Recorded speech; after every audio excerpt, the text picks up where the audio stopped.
Ang mga numero Episode 2, Paraan ng pagnunumero.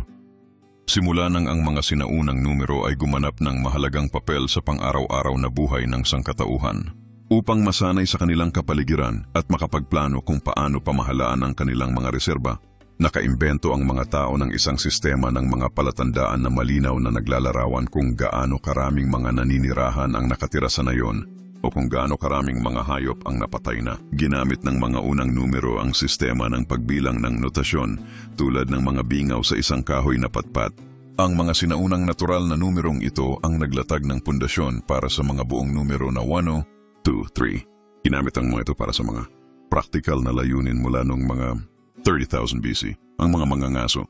Noong panahon ng bato ay umukit ng bingaw sa isang buto o piraso ng kahoy para sa bawat hayop na kanilang napatay upang mapanatili ang talaan ng kabuuan. Ang ganitong paraan ng pagbibilang sa mga grupo ng 5 ay tumutukoy na sa pangunahing sistema ng pagbibilang na gumagamit ng mga bahagi ng katawan bilang pantulong, kadalasan ang mga daliri.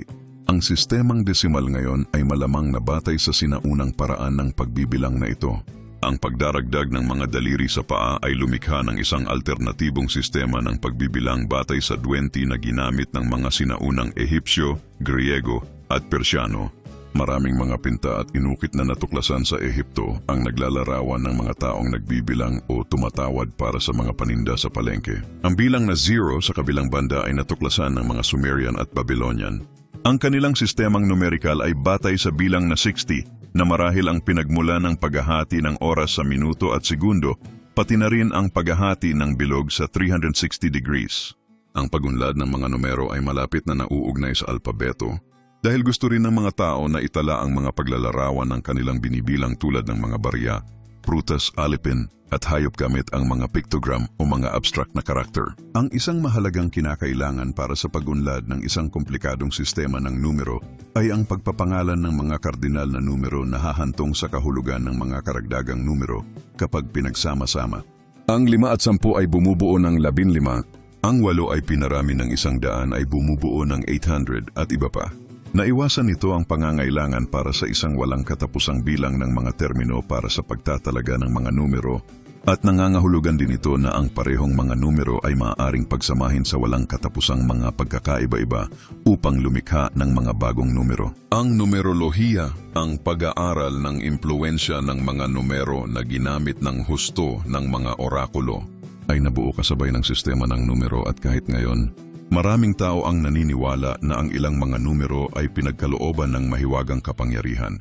Ang pamahiin ay laganap noong unang panahon, lalo na sa Byzantium. Halimbawa, sinusubukan ng mga tao na sabihin ang kasarian ng kanilang hindi pa isinisilang na anak o ang petsa ng kanilang sariling kamatayan gamit ang numerolohiya. Iniugnay din nila ang mga astronomical na penomeno sa mga numero, ang mga numerong 30, 12 at partikular na ang 7 ay may mahalagang kosmikong kahalagahan. Ang mga Arabic numeral na ginagamit ngayon ay malamang na nagmula sa India. Ang kanilang pinakamahalagang katangian ay ang paggamit ng 0 bilang isang numero at ang katotohanan na ang numerical value ay natutukoy ng posisyon ng mga numero. Noong mga 30,000 BC, 100,000 taon na ang nakalilipas, ang Homo sapiens sapiens ay umusbong sa Africa. 40,000 taon na ang nakalilipas sa Europa, ang Homo sapiens sapiens ay pumalit sa mga Neanderthal. Gumagawa rin siya ng mga instrumentong bato, buto at sungay at nangangaso gamit ang isang tagahagis ng sibat.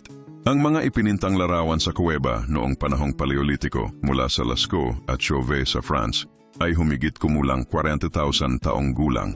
Inilalarawan ng mga ito ang mga tao at hayop.